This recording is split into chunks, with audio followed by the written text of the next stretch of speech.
Hello students, पिछले lecture में हम लोगों ने कंप्लीट कर लिया था हेलो अल्केन्स और हेलो अरीन्स में IUPAC नॉमेनक्लेचर तक। इससे पहले के लेक्चर में हम लोगों ने classification of halogen containing compounds को कंप्लीट किया था। सेकंड लेक्चर में हम लोगों ने नॉमेनक्लेचर को अच्छे से कंप्लीट कर लिया था। अब इस चैप्टर में हम लोग आगे बढ़ते हैं और देखते हैं कि जो ये CX बॉन्ड होता है, मतलब हेलोजन है तो इसके it can be carbon fluorine, carbon से क्लोरीन जुड़ा हुआ हो सकता है, कार्बन से ब्रोमीन जुड़ा हुआ हो सकता है, कार्बन से आयोडीन जुड़ा हुआ हो सकता है। इन शॉर्ट, कार्बन और हेलोजन के बीच में जो बॉन्ड है उसका नेचर हम लोगों को पता होना चाहिए, तभी तो हम लोग रिएक्टिविटी डिस्कस कर पाएंगे। तो इसलिए हम लोगों ने एक टॉपिक लिया है नेचर ऑफ CX बॉन्ड। आप लोग इसको ध्यान से देखना, और मैंने आप लोगों को जो लास्ट लेक्चर में होमवर्क दिया था उसको भी आप अच्छे से कंप्लीट कर लेंगे और उसके बाद में ही लेक्चर नंबर 3 देखेंगे। लेक्चर नंबर 1 और लेक्चर नंबर 2 अगर किसी स्टूडेंट ने नहीं देखा है तो सबसे पहले आप लोग वो लेक्चर्स को देखें और उसके बाद में ही लेक्चर नंबर 3 को आप स्टार्ट करेंगे।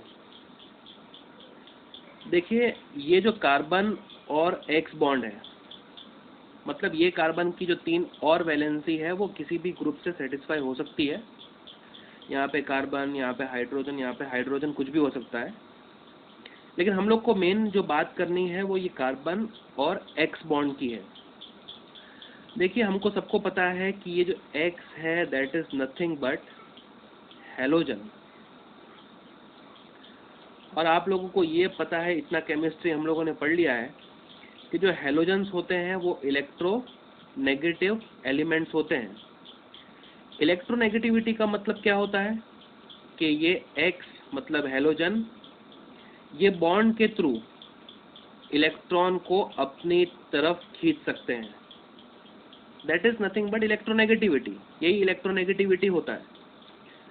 देखिए, अगर ये हेलोजन है तो ये जो बॉन्ड के इलेक्ट्रॉन्स हैं, मतलब बॉन्ड पेयर ऑफ इलेक्ट्रॉन्स को हेलोजन अपने तरफ खींचेगा, और हेलोजन अगर इन इलेक्ट्रॉन्स को अपनी तरफ खींचता है तो हेलोजन के ऊपर पार्शियल नेगेटिव चार्ज डेवलप होना शुरू हो जाएगा। हेलोजन के तरफ इलेक्ट्रॉन आने से अगर पार्शियल नेगेटिव चार्ज आ रहा है तो कार्बन से, क्योंकि इलेक्ट्रॉन्स दूर जा रहे हैं, तो ये कार्बन के ऊपर पार्शियल पॉजिटिव चार्ज डेवलप होना चाहिए। देखो, हमको मालूम है कि कार्बन जो है वो नॉन मेटल है और हेलोजन है नॉन मेटल। दो नॉन मेटल्स के बीच में जो बॉन्ड होता है उसे तो हम लोग कोवेलेंट बॉन्ड ही बोलते हैं, लेकिन क्योंकि इसके अंदर पोलैरिटी जनरेट हुई है, एक एंड पे पॉजिटिव चार्ज, एक एंड पे नेगेटिव चार्ज, तो ये जो CX बॉन्ड है इसे हम सिर्फ कोवेलेंट बॉन्ड नहीं लेकिन पोलर कोवेलेंट बॉन्ड बोलते हैं। ठीक है, अच्छा, हमें ये तो पता चल गया कि जो CX बॉन्ड होता है वो पोलर कोवेलेंट बॉन्ड होता है। आगे बात करें कि इनमें बॉन्ड लेंथ की ऑर्डर क्या होती है, यानी कि अगर हेलोजन को हमने फ्लोरीन लिया, हेलोजन को हमने क्लोरीन लिया, हेलोजन को हमने ब्रोमीन लिया और हेलोजन को आयोडीन लिया, तो हमारे पास 4 बॉन्ड्स हैं, CF, CCl, CBr और Ci। अगर इनकी बॉन्ड लेंथ को कंपेयर करना है तो वो किस ऑर्डर में होगी और क्यों? देखिए, जो फ्लोरीन है वो ये ग्रुप का सबसे छोटा एलिमेंट है। उससे जो बड़ा एलिमेंट होता है वो क्लोरीन, उससे जो बड़ा एलिमेंट होता है वो ब्रोमीन, और उससे जो बड़ा एलिमेंट होता है वो आयोडीन। इसका मतलब टॉप टू बॉटम अगर एटॉमिक रेडियस की बात करें तो वो बढ़ता है। तो ये ऑब्वियस हो गया कि जो CF बॉन्ड लेंथ होती होगी वो सबसे छोटी होती होगी, उससे बड़ी होती होगी CCl, उससे बड़ा होता होगा CBr और उससे बड़ी होती होगी Ci। क्योंकि ये कार्बन तो छोटा एलिमेंट है और फ्लोरीन भी छोटा एलिमेंट है, लेकिन कार्बन अगर ये है तो क्लोरीन अब साइज में बड़ा हो गया, कार्बन अगर ये है तो आयोडीन और बड़ा हो गया, ब्रोमीन और बड़ा हो गया, और कार्बन के सामने आयोडीन बहुत ज़्यादा बड़ा हो गया।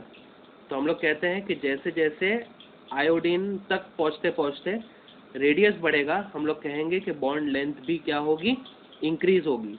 तो अगर मल्टीपल चॉइस क्वेश्चन में ये पूछते हैं कि बॉन्ड लेंथ सबसे ज़्यादा किसकी होगी, तो हम लोग टिक करेंगे CI की बॉन्ड लेंथ सबसे ज़्यादा होगी, और सबसे छोटी बॉन्ड लेंथ किसकी होगी, तो वो CS की होगी, और ये होगा उसका ऑर्डर। देखिए CS की जो बॉन्ड लेंथ है वो बहुत कम है, इसका मतलब ये है कि C और F एक दूसरे के पास पास हैं। इसका मतलब C और F के बीच में जो ओवरलैपिंग है वो स्ट्रॉन्ग है। इसका मतलब जो CF का जो बॉन्ड है वो काफ़ी स्ट्रॉन्ग हुआ। अच्छा, CF अगर बॉन्ड स्ट्रॉन्ग है तो इसको ब्रेक करने के लिए जो एनर्जी का रिक्वायरमेंट होगा वो बहुत ज़्यादा होगा। देखिए इस बॉन्ड को तोड़ने के लिए जो एनर्जी हम सप्लाई करते हैं उसी को बॉन्ड एनर्जी या बॉन्ड एंथैल्पी कहा जाता है। अगर CF की बॉन्ड लेंथ छोटी है तो CF की जो बॉन्ड एंथैल्पी होगी वो ज़्यादा होगी। तो बॉन्ड लेंथ का ऑर्डर अगर ये है तो बॉन्ड एंथैल्पी का ऑर्डर उसका रिवर्स हो जाएगा। CF की बॉन्ड एंथैल्पी सबसे ज़्यादा होगी, बाद में CCl, बाद में CBr और बाद में CI। आई होप कि आप लोगों को ये बात समझ में आ गई। सबसे पहली चीज़ हमने पढ़ी कि जो CX बॉन्ड होता है उसका नेचर पोलर कोवेलेंट बॉन्ड होता है, बॉन्ड लेंथ की ये ऑर्डर है, और बॉन्ड एंथैल्पी मतलब बॉन्ड एनर्जी का ऑर्डर ये होता है। ठीक है, एक बहुत ज़्यादा इंपॉर्टेंट प्रॉपर्टी होती है इसके अंदर, उसकी भी बात हम लोग कर लेते हैं, वो है डायपोल मोमेंट। देखिए डायपोल मोमेंट हम लोग पहले भी पढ़ चुके हैं। डायपोल मोमेंट को रिप्रेजेंट करते हैं हम लोग म्यू से। ये एक पैरामीटर होता है जिससे हम लोग किसी भी बॉन्ड की पोलैरिटी को मेजर करते हैं। देखिए इसका formula mu is equal to q into r होता है। क्यू का मतलब होता है चार्ज का मैग्नीट्यूड, और आर का मतलब होता है distance separating the two charges. जैसे हमको पता है कि ये कार्बन के ऊपर पार्शियल पॉजिटिव चार्ज है और ये पार्शियल नेगेटिव चार्ज है, तो Q का मतलब है कि इस चार्ज का मैग्नीट्यूड कितना है, और R का मतलब है ये C और F के बीच में, मतलब ये दो चार्ज के बीच का डिस्टेंस कितना है। अब हम लोगों को अगर इन्हीं चार कंपाउंड का, जिसमें CF, CCl, CBr और CI बॉन्ड है, इसके डायपोल मोमेंट का ऑर्डर चाहिए, तो आप बच्चों ध्यान से समझना इसको। Q मतलब चार्ज, और चार्ज हमको पता है कि फ्लोरीन का सबसे ज़्यादा होगा, क्योंकि फ्लोरीन, क्लोरीन, ब्रोमीन और आयोडीन में फ्लोरीन सबसे ज़्यादा इलेक्ट्रोनेगेटिव एलिमेंट होता है। इसके वजह से फ्लोरीन के ऊपर का नेगेटिव चार्ज सबसे ज़्यादा होगा। तो अगर सिर्फ चार्ज की सुने तो डायपोल मोमेंट CF का सबसे ज़्यादा होना चाहिए, लेकिन वो सिर्फ चार्ज पे डिपेंड नहीं करता। डायपोल मोमेंट डिस्टेंस पे भी डिपेंड करता है, और डिस्टेंस की सुने तो हम लोगों ने अभी पढ़ा कि बॉन्ड लेंथ CI की सबसे ज़्यादा होती है, मतलब C और I का जो डिस्टेंस है वो सबसे ज़्यादा होता है। तो Q सजेस्ट करता है कि डायपोल मोमेंट CF का सबसे ज़्यादा होना चाहिए, और R सजेस्ट करता है, डिस्टेंस सजेस्ट करता है कि CI का डायपोल मोमेंट सबसे ज़्यादा होना चाहिए। तो ये दो बातें एक दूसरे को कॉन्ट्राडिक्ट करती है, और अगर इस तरह से थियरी से हम लोग आंसर नहीं निकाल सकते तो हम लोग order of dipole moment practically निकालते हैं। और ऐसे टाइप के क्वेश्चन आप लोगों को बोर्ड में मल्टीपल चॉइस क्वेश्चन में भी पूछे जा सकते हैं, तो आप लोग प्रैक्टिकली निकाला हुआ ऑर्डर ऑफ डायपोल मोमेंट को ध्यान से देखें। CCl का सबसे ज़्यादा होता है डायपोल मोमेंट, बाद में CF का नंबर आता है, बाद में CBr का, और बाद में CI। देखिए आप लोगों को डायपोल मोमेंट की वैल्यू याद रखने की ज़रूरत नहीं है, लेकिन आपको ये ऑर्डर ऑफ डायपोल मोमेंट पता होना चाहिए। CCl का सबसे ज़्यादा, बाद में फ्लोरीन, ब्रोमीन और आयोडीन। आई होप आप लोगों को इतना क्लियर हुआ होगा। तो बच्चों अभी तक हम लोगों ने कंप्लीट कर लिया क्लासिफिकेशन ऑफ हेलो अल्केन्स और हेलो अरेन्स। हम लोगों ने नॉमेनक्लेचर को अच्छे से डिटेल से पढ़ लिया और बाद में हम लोगों ने ये पता कर लिया कि जो CX बॉन्ड होता है उसका नेचर क्या होता है। हमने ये पढ़ा कि वो nature polar covalent bond show करता है। हम लोगों ने बॉन्ड लेंथ का ऑर्डर, बॉन्ड एंथैल्पी का ऑर्डर और डायपोल मोमेंट का प्रैक्टिकली निकाला हुआ ऑर्डर ये हम लोगों ने देखा। अब इस चैप्टर का सबसे इम्पोर्टेंट पोर्शन चालू हो रहा है, वो है हेलो अल्केन्स और हेलो अरेन्स के मेथड्स ऑफ प्रिपरेशन। अगर आपको अल्काइल हैलाइड को फॉर्म करना है तो आप किस तरह से प्रिपेयर कर सकते हैं, ये सारे मेथड्स को अभी हम लोग डिस्कस करते हैं। Methods of preparation. सबसे इम्पॉर्टेंट प्रिपरेशन अल्काइल हैलाइड्स का जो किया जाता है वो अल्कोहल्स में से किया जाता है। आज के लेक्चर में अल्कोहल्स में से अल्काइल हैलाइड्स को किस तरह से प्रिपेयर करते हैं वो सारे मेथड्स को हम लोग डिस्कस करते हैं। आप लोग ध्यान से देखना और लास्ट में हम लोग एक एक्सरसाइज भी सॉल्व करेंगे, वो एक्सरसाइज को भी आप ध्यान से देखना। Methods of preparation from alcohol अभी स्टार्ट करते हैं और उसमें ए सेक्शन हम लोग स्टार्ट करने जा रहे हैं।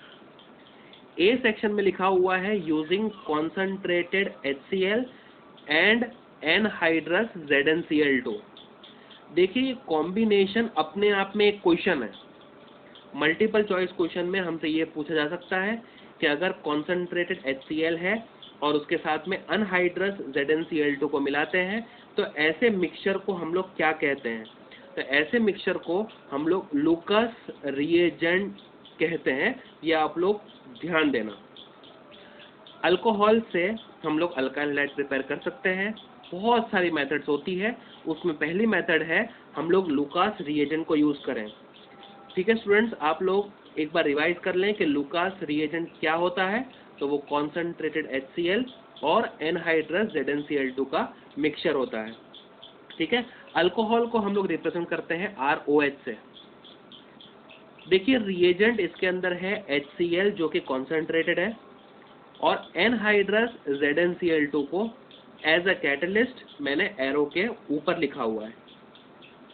कैटलिस्ट का रोल आपको पता होता है, it will enhance the rate of the particular reaction without itself undergoing any chemical change.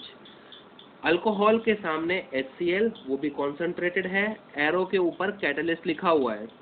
अब सिंपल सी रिएक्शन आप लोग समझ सकते हैं कि ये OH और यहाँ से H ये H2O के फॉर्म में निकल जाता होगा, RCl से कंबाइन होके अल्काइल क्लोराइड फॉर्म करता होगा। देखने वाली बात यह है कि अगर रिएक्टेंट की साइड देखें तो अल्कोहल एक क्लियर सॉल्यूशन के फॉर्म में होता है, लेकिन रिएक्शन के बाद में जो RCl बनता है वो टर्बिडिटी यानी कि प्रेसिपिटेट्स यानी कि सॉल्यूशन के अंदर आपको सॉलिड्स दिखाई देंगे। तो क्लियर सॉल्यूशन से हम टर्बिडिटी की तरफ जा रहे हैं ये रिएक्शन में। ध्यान से आप लोग देखिए, ROH और HCl के कॉम्बिनेशन से HOH रिमूव हो जाता है, मतलब H2O, और RCl का फॉर्मेशन होता है। सॉल्यूशन के अंदर चेंज विजिबल होता है, हम लोग देख सकते हैं कि क्लियर सॉल्यूशन टर्बिड सॉल्यूशन में या टर्बिडिटी में कन्वर्ट होता है। लुकास रिएजेंट से एक टेस्ट आती है, लुकास टेस्ट। ये सबसे ज़्यादा इंपॉर्टेंट है, इसके ऊपर क्वेश्चंस फ्रेम हो सकते हैं, आप लोग ध्यान से देखना। देखिए ये टेस्ट से हम लोग प्राइमरी, सेकेंडरी और टर्शरी अल्कोहल्स को डिफरेंशिएट करते हैं। डिफरेंशिएट का मतलब ये होता है कि अगर आपको 3 टेस्ट ट्यूब्स दी जाए और 3 टेस्ट ट्यूब्स के अंदर randomly primary alcohol, secondary alcohol और टर्शरी अल्कोहल्स आप लोगों को दिया जाए और आपसे ये कहा जाए कि आपको आइडेंटिफाई करना है कि किस टेस्ट ट्यूब के अंदर प्राइमरी अल्कोहल है, किस टेस्ट ट्यूब के अंदर सेकेंडरी अल्कोहल है और किस टेस्ट ट्यूब के अंदर टर्शरी अल्कोहल है। तो आप जिस टेस्ट का यूज करते हैं उस टेस्ट को हम लोग लुकास टेस्ट बोलते हैं। देखिए स्टूडेंट्स, आप लोगों को multiple choice question point of view से ये चैप्टर को बहुत ज़्यादा इंपॉर्टेंट मानना है। आपसे ऐसा क्वेश्चन पूछ सकते हैं वो कि अगर प्राइमरी अल्कोहल, सेकेंडरी अल्कोहल और टर्शरी अल्कोहल को डिफरेंशिएट करना है तो आप कौन से रिएजेंट को यूज करेंगे, तो उनमें से आपको लुकास रिएजेंट को टिक करना होता है। आप लोगों को मैं रिवाइज करवा दूं कि प्राइमरी अल्कोहल, सेकेंडरी अल्कोहल और टर्शरी अल्कोहल होते क्या हैं। तो अगर OH एक ऐसे कार्बन से जुड़ा हुआ है जो 3 कार्बन से जुड़ा हुआ है, तो ऐसे अल्कोहल को हम लोग टर्शरी अल्कोहल बुलाते हैं। अगर OH एक ऐसे कार्बन से जुड़ा हुआ है जो 2 कार्बन से जुड़ा हुआ है, तो उसे हम सेकेंडरी अल्कोहल बुलाते हैं। और OH अगर एक ऐसे कार्बन से जुड़ा हुआ है जो आगे सिर्फ एक ही कार्बन से जुड़ा हुआ है, तो उसे हम लोग प्राइमरी अल्कोहल बुलाते हैं। ठीक है, ये तो हो गए टर्शरी अल्कोहल, सेकेंडरी अल्कोहल और प्राइमरी अल्कोहल के स्ट्रक्चर। अगर मैं बात करूं रिएक्टिविटी की, तो टर्शरी अल्कोहल सबसे ज़्यादा रिएक्टिव होते हैं, बाद में सेकेंडरी अल्कोहल और बाद में प्राइमरी अल्कोहल। अब इस रिएक्टिविटी के ऑर्डर को आप लोग अच्छे से समझ भी लें कि ऐसा ऑर्डर क्यों आ रहा है। ठीक है, आप सबको पता है कि हमें अल्कोहल में से OH को रिमूव करना है और इसकी जगह पर क्लोरीन को प्लेस करना है। तो मैं ऐसा भी कह सकता हूं कि एक न्यूक्लियोफाइल को रिमूव करना है और दूसरे न्यूक्लियोफाइल को लाना है। देखिए, ये हम लोग डिटेल में पढ़ेंगे, ये रिएक्शन को न्यूक्लियोफिलिक सब्स्टिट्यूशन रिएक्शन ये होती है, ये हम लोग आगे बात करेंगे। अभी आप लोग सिर्फ इतना समझो कि अगर मैं OH को रिमूव करता हूं, तो ये OH अगर निकलेगा तो कौन से फॉर्म में निकलेगा? OH माइनस के फॉर्म में। इतना आप लोग मानते हो कि अगर ये OH निकलता है तो OH माइनस के फॉर्म में निकलेगा। अच्छा, OH अगर OH माइनस के फॉर्म में निकलता है तो जो चार्ज कार्बन के ऊपर डेवलप होगा वो पॉजिटिव चार्ज होगा, क्योंकि OH तो माइनस के फॉर्म में निकल गया तो कार्बन के ऊपर पॉजिटिव चार्ज आना चाहिए, क्योंकि OH दोनों ही इलेक्ट्रॉन को अपने साथ में लेके निकल गया है, तो कार्बन के ऊपर पॉजिटिव चार्ज। अब हम लोग 11th स्टैंडर्ड के कंसेप्ट को रिवाइज करते हैं कि carbon bearing the positive charge को अगर हम लोग नाम देते हैं तो वो कौन सा होता है? कार्बोकैटायन। सेम कंडीशन यहाँ पर भी होती है, OH निकल जाने के बाद कार्बन पॉजिटिव चार्ज, OH निकल जाने के बाद कार्बन पॉजिटिव चार्ज। अब ये कार्बन क्योंकि 3 कार्बन से जुड़ा हुआ है तो वो टर्शरी कार्बोकैटायन हुआ, ये वाला कार्बन सेकेंडरी कार्बोकैटायन हुआ और ये वाला कार्बन प्राइमरी कार्बोकैटायन हुआ। और हम लोगों ने 11th स्टैंडर्ड में रिएक्टिविटी या स्टेबिलिटी ऑफ कार्बोकैटायन पढ़ा था। स्टेबिलिटी ऑफ कार्बोकैटायन ये कहती है कि टर्शरी वाला कार्बोकैटायन सबसे ज़्यादा स्टेबल होता है, बाद में सेकेंडरी और बाद में प्राइमरी कार्बोकैटायन का नंबर आता है। मैंने आप लोगों को रीजंस भी बताए थे कि जो CH3 है वो प्लस आई इफेक्ट शो करते हैं, 3 प्लस आई से हम लोग कहेंगे कि कार्बोकैटायन सबसे ज़्यादा स्टेबल है, 2 प्लस आई से थोड़ा कम स्टेबल है और एक ही प्लस आई ग्रुप से सबसे कम स्टेबल है। तो हम लोग कहेंगे कि कार्बोकैटायन की स्टेबिलिटी का ऑर्डर टर्शरी सबसे ज़्यादा, बाद में सेकेंडरी और बाद में प्राइमरी। तो मैं ऐसा कहूँगा कि अगर ये OH निकल जाता है तो एक स्टेबल कार्बोकैटायन बनने वाला है, तो ये वाला जो अल्कोहल है वो सबसे ज़्यादा रिएक्टिव होगा, क्योंकि रिएक्ट करने के बाद जो कार्बोकैटायन बनने वाला है उसकी स्टेबिलिटी सबसे ज़्यादा है।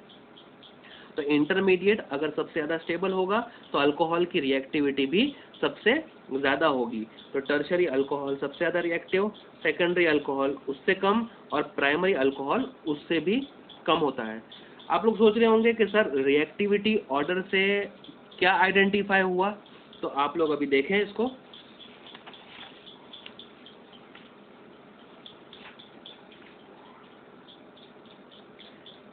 ये स्ट्रक्चर है प्राइमरी अल्कोहल का, इसकी रिएक्शन मैंने HCl कॉन्सेंट्रेटेड एनहाइड्रस ZnCl2, इसका मतलब लुकास रिएजेंट से कराई, तो ये अल्काइलाइड फॉर्म हुआ। लेकिन क्योंकि ये अल्कोहल लीस्ट रिएक्टिव है, तो जो वो टर्बिडिटी फॉर्म कर रहा है वो टर्बिडिटी को आते आते 30 मिनट्स लगते हैं। मतलब ये रिएक्शन को कंप्लीट होने के लिए कितने मिनट लगते हैं? 30 मिनट्स। सेकेंडरी अल्कोहल की सेम रिएक्शन अगर हम लोग करवाते हैं, OH हटेगा, Cl आएगा, लेकिन ये जो सेकेंडरी अल्कोहल है क्योंकि वो मॉडरेटली रिएक्टिव है, मतलब प्राइमरी से ज़्यादा रिएक्टिव है, तो हम कहेंगे कि इसके अंदर टर्बिडिटी आने में सिर्फ कितने मिनट लगते हैं? 5 मिनट, 5 मिनट्स। और टर्शरी अल्कोहल क्योंकि सबसे ज़्यादा रिएक्टिव है, उसके अंदर टर्बिडिटी इमीडिएटली आ जाती है, इसका मतलब ये हुआ कि अगर आप लोगों को 3 टेस्ट ट्यूब्स दी गई है और आप उसके अंदर लूकास रिएजेंट डालते हो, तो अगर आपको इमीडिएट टर्बिडिटी मिल जाए तो वो टेस्ट ट्यूब के अंदर टर्शरी अल्कोहल है। टर्बिडिटी अगर आपको 5 मिनट के बाद मिल जाती है तो वो सेकेंडरी अल्कोहल होगा, और टर्बिडिटी अगर आपको 30 मिनट्स के बाद मिलती है तो वो प्राइमरी अल्कोहल होना चाहिए। तो इस तरह से आप लोगों ने ये आइडेंटिफाई कर लिया कि टेस्ट ट्यूब्स के अंदर आपको प्राइमरी अल्कोहल किस टेस्ट ट्यूब में दिया है, सेकेंडरी किस टेस्ट ट्यूब में दिया है, और टर्शरी किस टेस्ट ट्यूब में दिया है। तो इससे हम लोग कह सकते हैं कि लूकास रिएजेंट या लूकास टेस्ट से हम प्राइमरी अल्कोहल, सेकेंडरी अल्कोहल और टर्शरी अल्कोहल को क्या कर सकते हैं, डिफरेंशिएट कर सकते हैं। ठीक है, इसको मैंने समराइज कर दिया है इस टेबल के अंदर, आप लोग ध्यान से देख लें कि अल्कोहल अगर प्राइमरी है तो लूकास रिएजेंट डालने पर हम क्या ऑब्जर्व करेंगे, 30 मिनट्स के बाद टर्बिडिटी।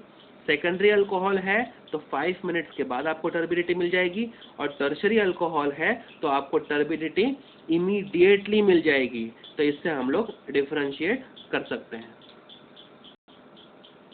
आई होप स्टूडेंट्स कि आप लोगों को ये बात अच्छे समझ में आ गई है, लूकास रिएजेंट क्या होता है, लूकास टेस्ट क्या होता है, वो किस काम में आता है, ये भी आप लोगों को समझ में आ गया होगा। ठीक है, अच्छा आप लोगों को ये तो पता चल गया कि अगर अल्कोहल्स हैं तो उनके रिएक्टिविटी का ऑर्डर क्या होता है, टर्शरी सबसे ज़्यादा रिएक्टिव, बाद में सेकेंडरी और बाद में प्राइमरी।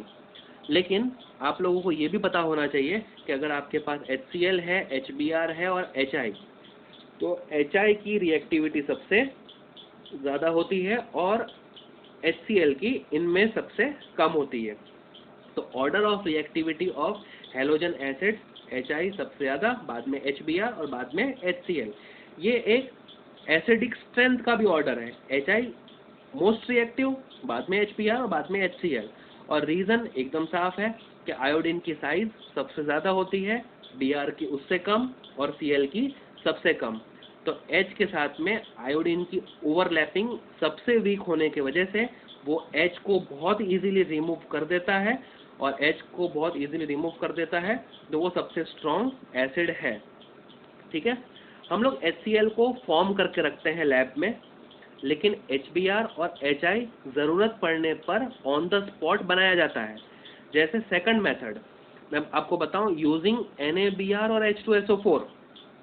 इसका मतलब ये हुआ कि आप HBr को डायरेक्टली यूज़ नहीं कर रहे, आप लोगों ने मेथड नंबर 1 में HCl को डायरेक्टली यूज़ करके अल्काइल क्लोराइड बना लिया था। लेकिन अगर मुझे अल्काइल ब्रोमाइड बनाना है तो मैं HBr को डायरेक्टली यूज़ नहीं कर रहा, लेकिन मैं NaBr और H2SO4 का कॉम्बिनेशन यूज़ कर रहा हूँ। देखिए बच्चों, NaBr और H2SO4 से ये एक H, देखिए H और Br कंबाइन हो गए, और Na और एक H जो इसमें बचा हुआ है और SO4, NaHSO4 अलग हो गया। मतलब अल्टीमेटली तो हम लोग दोनों के कॉम्बिनेशन से HBr ही यूज़ कर रहे हैं, लेकिन क्योंकि HBr हाईली रिएक्टिव होता है इसे हम लोग फॉर्म करके नहीं रखते। जब भी हम लोगों को यूज़ करना होता है हम लोग सिस्टम के अंदर, मतलब टेस्ट ट्यूब के अंदर NaBr और H2SO4 का कॉम्बिनेशन डाल देते हैं, जिससे कि HBr जनरेट हो गया। NaHSO4 को मैंने एज अ बाय प्रोडक्ट इसमें से रिमूव कर दिया। अब ये एक सिंपल सी रिएक्शन हो गई जिसमें H और OH को H2O के फॉर्म में रिमूव कर दिया मैंने, और R और Br ये कंबाइन हो गए। तो अगर मुझे अल्काइल क्लोराइड बनाना था तो मैंने लूकास रिएजेंट को यूज़ कर लिया। अगर मुझे अल्काइल ब्रोमाइड बनाना है तो मैंने NaBr और H2SO4 के कॉम्बिनेशन को यूज़ कर लिया, तो इससे मुझे अल्काइल ब्रोमाइड मिल गया। आप लोगों को याद रहेगा, अगर एरो के ऊपर NaBr और H2SO4 लिखा हुआ है, इसका मतलब आप लोग को एकदम क्लियर होना चाहिए कि दोनों के कॉम्बिनेशन से HBr ही जनरेट हो रहा है, और HBr जनरेट होने के बाद अल्कोहल से रिएक्ट करके RBr फॉर्म कर देता है। ठीक है, जैसे अगर आपको थर्ड पार्ट में HI को यूज़ करना है तो HI और भी ज़्यादा रिएक्टिव होता है। यहाँ पे हम लोग Ki और H3PO4 यूज कर लेते हैं। H और I इन दोनों से कंबाइन होकर हमको HI मिल रहा है यहाँ पर, और HI हमारे अल्कोहल से रिएक्ट करता है, यहाँ से H और यहाँ से OH H2O के फॉर्म में रिमूव कर लेता है, और RI मतलब अल्काइल आयोडाइड का फॉर्मेशन हो जाता है। यहाँ पे नोट करने वाली बात सबसे इंपॉर्टेंट ये है कि अच्छा Ki तो हम लोग यूज कर रहे हैं, मतलब ये तो आयोडीन का सोर्स है। यहाँ पर हम लोग H3PO4 मतलब फॉस्फोरिक एसिड यूज कर रहे हैं। हम लोग यहाँ पर H2SO4 को यूज नहीं कर सकते। सर H3PO4 भी एसिड है, H2SO4 भी एसिड है, तो क्यों नहीं हम लोग यहाँ पर H2SO4 यूज कर सकते? ऐसा आप लोगों के दिमाग में क्वेश्चन आ रहा होगा, और यही क्वेश्चन एनसीईआरटी में इन-टेक्स्ट क्वेश्चन में भी पूछा हुआ है, ये मैं आप लोगों को बाद में बताता हूँ। लेकिन यहाँ पर आप लोग ध्यान से देखें कि H3PO4 और H2SO4 अगर दोनों ही एसिड है तो हम लोग यहाँ पर H3PO4 यूज कर सकते हैं, लेकिन H2SO4 यूज क्यों नहीं कर सकते? तो यहाँ पर मैंने नोट करके लिखा है कि H2SO4 can't be use in this reaction instead of H3PO4। देखो बच्चों, आप लोगों को पता होगा कि H2SO4 एसिड के साथ साथ में एक स्ट्रॉन्ग ऑक्सीडाइजिंग एजेंट भी होता है। अगर वो एक स्ट्रॉन्ग ऑक्सीडाइजिंग एजेंट है तो HI के बनने के बाद वो HI को ऑक्सीडाइज कर देता है।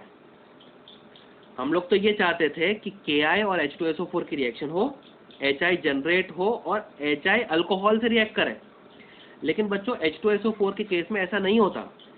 Ki अगर H2SO4 से रिएक्ट करेगा तो वो HI तो फॉर्म करेगा, लेकिन जो HI फॉर्म होगा वो हमारे H2SO4 से ही रिएक्ट कर लेता है, और HI का ऑक्सीडेशन हो जाता है किसमें? I2 में। सर ये ऑक्सीडेशन कैसे है? तो फटाक से देख लीजिए आप लोग। ये आयोडीन का इसमें ऑक्सीडेशन स्टेट कितना है? तो -1, और आयोडीन का ऑक्सीडेशन स्टेट इसके अंदर कितना है? 0। -1 से 0 जाना मतलब ऑक्सीडेशन ही तो होता है। ठीक है, आप लोग समझ गए? अगर H2SO4 यूज करते हैं तो HI के फॉर्म होने के बाद HI खुद ऑक्सीडाइज हो जाता है I2 में। तो इसलिए अगर आपको अल्काइल आयोडाइड प्रिपेयर करना है तो आपको Ki के साथ में H2SO4 नहीं, H3PO4 को यूज करना पड़ेगा। तो इन दोनों के कॉम्बिनेशन से HI जनरेट होगा, और HI फर्दर हमारे अल्कोहल से रिएक्ट करके ये H2O को रिमूव कर देगा और RI का फॉर्मेशन हो जाएगा। आई होप आप लोगों को ये बात समझ में आ गई। तो अगर हमें अल्काइल क्लोराइड यूज करना है तो हम लोगों ने लुकास रिएजेंट की हेल्प ली। अगर हम लोगों को अल्काइल ब्रोमाइड यूज करना है तो हमने NaBr और H2SO4 का कॉम्बिनेशन यूज किया, और अगर हमें अल्काइल आयोडाइड यूज करना है तो हमने Ki के साथ में क्या यूज किया? H3PO4। क्या हम यहाँ पर H2SO4 यूज कर सकते हैं? तो आंसर है नहीं। H2SO4 can't be used in this reaction instead of H3PO4 because H2SO4 is a strong oxidizing agent। वो हमारे HI को ऑक्सीडाइज कर देगा, किसमें? I2 में। तो अगर HI रहेगा ही नहीं तो वो अल्कोहल से किस तरह से रिएक्ट करके अल्काइल आयोडाइड बनाएगा? इतना आप लोग समझ सकते हैं। हाँ, तो हम लोगों ने क्या बनाने का स्टार्ट किया है? तो हम लोगों ने अल्काइल हैलाइड बना रहे हैं हम लोग। उसमें हम लोगों ने Lucas reagent, NaBr H2SO4, Ki और H3PO4 ये मेथड देख लें। और आगे डी मेथड हम लोग स्टार्ट करने जा रहे हैं, वो है यूजिंग PCl3, PBr3 और PI3। मतलब फॉस्फोरस के ट्राई हैलाइड्स को हमने लिया है, PCl3, PBr3 और PI3। देखिए ये है अल्कोहल ROH। इसकी रिएक्शन अगर मैंने PCl3 से करवाई तो यहाँ पर क्योंकि 3 क्लोरीन है तो मैंने अल्कोहल के भी 3 मॉलिक्यूल्स ले लिए, 3 R और 3 क्लोरीन, ये दोनों कंबाइन होके 3 RCl बना देते हैं, 3 RCl। अल्काइल ग्रुप भी 3 हो गए, क्लोरीन भी 3 हो गए, तो अल्काइल क्लोराइड्स कितने बन जाएंगे? 3। अच्छा, बाई प्रोडक्ट इसके अंदर क्या बनता है? बाई प्रोडक्ट के ऊपर आप लोगों को मल्टीपल चॉइस क्वेश्चन पूछे जाते हैं। रिएक्शन पूरा दिया हुआ होता है और इसकी जगह पे क्वेश्चन मार्क लगाया हुआ होता है और ये क्वेश्चन मार्क का नाम पूछे होते हैं वो। तो आप लोग ध्यान से देखना ज़रा, यहाँ पर H कितने हैं 3, H3, फॉस्फोरस 1 है और O भी कितने हैं 3। तो RCl के साथ साथ में क्या बनता है H3PO3 और H3PO3 का नाम क्या होता है फॉस्फोरस एसिड। तो PCl3, PBr3 और PI3 यूज करके भी हम अल्कोहल को कन्वर्ट कर सकते हैं किसमें, अल्काइल क्लोराइड्स में या अल्काइल ब्रोमाइड्स में या अल्काइल आयोडाइड्स में। इसी तरह से हम लोगों को अगर RBr फॉर्म करना है तो हम लोग PBr3 यूज कर सकते हैं। लेकिन बच्चों PBr3 की क्योंकि रिएक्टिविटी बहुत ज़्यादा होती है तो इसे भी हम लोग बना के नहीं रखते। जब भी हम लोग को यूज़ करना होता है हम लोग रेड फॉस्फोरस मतलब फॉस्फोरस P और Br2 ऐड कर लेते हैं। तो फॉस्फोरस और Br2 के कॉम्बिनेशन से क्या फॉर्म होता है PBr3, और PBr3 जो फॉर्म होता है वो हमारे अल्कोहल से रिएक्ट करता है, जैसे ये रिएक्ट किया था, और क्या बन जाता है RBr और H3PO3। अब आप लोग को समझ में आ गया होगा कि अगर PI3 यूज करना है तो हम लोगों को फॉस्फोरस और क्या करना होगा I2 का एडिशन। तो P प्लस I2 कंबाइन होकर जो PI3 फॉर्म होता होगा वो हमारे अल्कोहल से रिएक्ट करके RI बना देता होगा और बाय प्रोडक्ट फिर से फॉस्फोरस एसिड ही रिमूव हो जाता होगा। ठीक है, तो सबसे पहले हम लोगों ने क्या पढ़ा अल्कोहल से, लुकास टेस्ट, फिर हम लोगों ने NaBr और H2SO4, और फिर हमने Ki और H3PO4 ये यूज किया, और डी मेथड जो हम लोगों ने अल्कोहल से पढ़ी वो यूजिंग PCl3, PBr3 और PI3। लेकिन आप लोगों ने नोट किया कि PBr3 क्योंकि ज़्यादा रिएक्टिव है और PI3 और भी ज़्यादा रिएक्टिव है क्योंकि साइज इंक्रीज हो रही है। PBr3 अगर हमको यूज़ करना है तो हम लोग फॉस्फोरस और Br2 का कॉम्बिनेशन यूज़ करेंगे, और PI3 अगर हम लोगों को यूज़ करना है तो फॉस्फोरस और I2 का कॉम्बिनेशन हम लोग यूज़ करेंगे। ई मेथड हम लोग स्टार्ट करते हैं, ये भी मोस्ट इंपॉर्टेंट है, मैं कहूँगा कि इंडस्ट्रियल मेथड है ये। थायोनिल क्लोराइड मतलब SOCl2 यूज करके आप अल्काइल क्लोराइड को फॉर्म करते हैं इसके अंदर। इस मेथड का नाम ये भी बहुत ज़्यादा इंपॉर्टेंट है, इसको हम लोग डार्जन्स मेथड भी कहते हैं। ठीक है, Darzens, it is not Tarzan, ठीक है ना, Darzens method using thionyl chloride SOCl2, और सामने कौन है ROH। अल्कोहल की रिएक्शन हम लोगों को SOCl2 से करवानी है, तो RCl से कंबाइन होकर RCl। अच्छा, इसके अंदर जो H बचा हुआ है ना वो H एक और Cl से कंबाइन होके HCl बना देता है, और ये O, ये S और ये O ये कंबाइन होके SO2 मतलब सल्फर डाइऑक्साइड गैस बना देते हैं। ठीक है, इस रिएक्शन की खास बात यह है कि जो HCl फॉर्म हुआ है वो भी गैसियस स्टेट में है, वो एस्केप हो जाएगा, और सल्फर डाइऑक्साइड वो भी गैसियस स्टेट में है, वो एस्केप हो जाएगा। इसका मतलब जो दोनों बाय प्रोडक्ट्स हैं वो क्योंकि गैसियस स्टेट में है वो एस्केप कर जाएंगे, तो हमें जो RCl मिलेगा वो प्योर फॉर्म में मिलेगा। तो मैंने नोट करके लिखा हुआ है कि this method is preferred because जो दोनों बाय प्रोडक्ट्स हैं they are present in gaseous state. अगर वो गैसियस स्टेट में है तो वो एस्केप कर जाएंगे, RCl हम लोगों को प्योर फॉर्म में मिलेगा। तो इस मेथड को इंडस्ट्रियली प्रेफर करा जाता है। ठीक है, इस मेथड का नाम डार्जन्स मेथड, और जो रिएजेंट यूज करा जा रहा है उसका नाम थायोनिल क्लोराइड और उसे कहते हैं SOCl2। ठीक है, लास्ट मेथड अल्कोहल से अल्काइल फॉर्म करने की वो है यूजिंग PCl5। जैसे हम लोगों ने PCl3, PBr3 और PI3 यूज किया था, वैसे इसके अंदर खाली मैंने PCl5 लिखा है क्योंकि PBr5 और PI5 ये दोनों मॉलिक्यूल एग्जिस्ट ही नहीं करते क्योंकि उनकी रिएक्टिविटी बहुत ज़्यादा होती है। एक फॉस्फोरस के ऊपर 5-5 ब्रोमीन और 5-5 आयोडीन सर्वाइव नहीं कर सकते। तो यहाँ पे सिर्फ और सिर्फ क्या आएगा यूजिंग PCl5। अच्छा, ROH और PCl5 इसकी रिएक्शन हम लोग किस तरह से कराएंगे, देखिए जो R है ना वो एक क्लोरीन से कंबाइन होके RCl बना देगा, इसके पास जो H है वो Cl से कंबाइन होके HCl बना देगा। अब क्या बच गया, एक फॉस्फोरस बचा हुआ है, एक ऑक्सीजन बचा हुआ है और टोटल 3 क्लोरीन बचे हुए हैं, तो वो कंबाइन होके क्या बना देंगे, POCl3।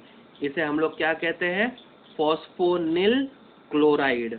ठीक है, तो PCl3, PBr3 और PI3 के अंदर जो बाय प्रोडक्ट्स बन रहे थे वो फॉस्फोरस एसिड थे, H3PO3, H3PO3 और H3PO3।